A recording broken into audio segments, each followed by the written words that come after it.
ആരെയും വേദനിപ്പിക്കണമെന്ന് ഉദ്ദേശിച്ചിട്ടില്ല. അല്ലെങ്കിൽ തന്നെ ഒരു ഉറുമ്പ് കടിക്കുന്ന വേദനയില്ലേ, അത് തിരികെ സഹിച്ചാൽ എന്തിനാണ്? നഷ്ടപ്പെടുന്നതാണെങ്കിൽ വെറും ഒരു തുള്ളി ചോര, ഒരു തുള്ളിയൊന്നും ഇല്ല, അര തുള്ളിയൊക്കെയാണ് നഷ്ടപ്പെടുന്നത്. ഈ അരത്തുള്ളി ചോര വെച്ച് നിങ്ങൾ എന്തിനു കാണിക്കാനാണ്? മനസ്സ് നമുക്ക് കപ്പയും മീൻകറിയൊന്നും തിന്നാൻ പറ്റൂല, പൊറോട്ടയും ബീഫും ഒന്നും തിന്നാൻ നമുക്ക് ദഹിക്കൂല. നമുക്ക് ആകെ ദഹിക്കുന്നത് ചോരയാണ്. അതുകൊണ്ടാണ് അത് കുടിക്കേണ്ടി വരുന്നത്, മനസ്സിലാക്കണം. വേറെ ഏതൊരു ജീവിയും കൊല്ലുന്നതിന് മുമ്പ് നിങ്ങൾ ഒന്ന് ആലോചിക്കും, കൊല്ലണോ, ഒരു ജീവനല്ലേ എന്നൊക്കെ ആലോചിക്കും. നമ്മളെ കാര്യത്തിൽ മാത്രം അതൊന്നുമില്ല.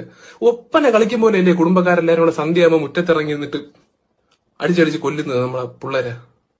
അപ്പൊ എന്നിട്ട് നമ്മളെ കൊല്ലാൻ വേണ്ടി മാത്രം ഒരു പ്രത്യേക ടെന്നീസ് ബാറ്റും ഡിസൈൻ ചെയ്തത് നീയൊക്കെ. പാമ്പിനെ, വിഷവിത്തായ പാമ്പിനെ കൊല്ലാൻ പോലും ഒരു യന്ത്രം ഇതുവരെ ഉണ്ടാക്കിയിട്ടില്ല, പക്ഷെ നമ്മളെ കൊല്ലാൻ ഉണ്ടാക്കി.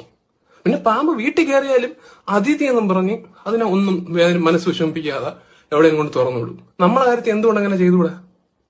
നമ്മളെ കാണുമ്പോൾ നിനക്കൊരു പിടിച്ചിട്ട് ഒരു ഡപ്പിയിടാത്ത അടച്ചിട്ട് വല്ല പോത്തിനെ വളർത്തുന്നിടത്ത് അങ്ങനെ ഉണ്ടാക്കിയാൽ നമ്മൾ അതിന്റെ ചോരയും കുടിച്ച് അവിടെ കിടക്കൂലേ? നമ്മളെ ഇഷ്ടമല്ലേ അല്ലേ? നമ്മളെ മൂളിപ്പാട്ട് പാടുന്ന ഒന്നും ഇഷ്ടമല്ല. നമ്മൾ എന്തോ ഇടയ്ക്ക് ചില ഡിസീസുകൾ പരത്തി പോകാറുണ്ട് അറിയാതെ, മാരകമായ ഡിസീസ് ആയിരിക്കും ചിലപ്പോ. അതിപ്പോ മനുഷ്യന്മാര് പരത്തുന്നില്ലേ? കോവിഡ് പോലത്തെ അസുഖങ്ങൾ മനുഷ്യന്മാരല്ലേ വരുത്തിയത്? എന്നിട്ട് അവരെ നിങ്ങൾ ടെന്നീസ് ബാറ്റിനെ അടിച്ചു കൊന്ന? ഇല്ലല്ലോ. കണ്ണിൽ ചോര വേണം, എനിക്ക് കുടിക്കാനല്ല, അല്ല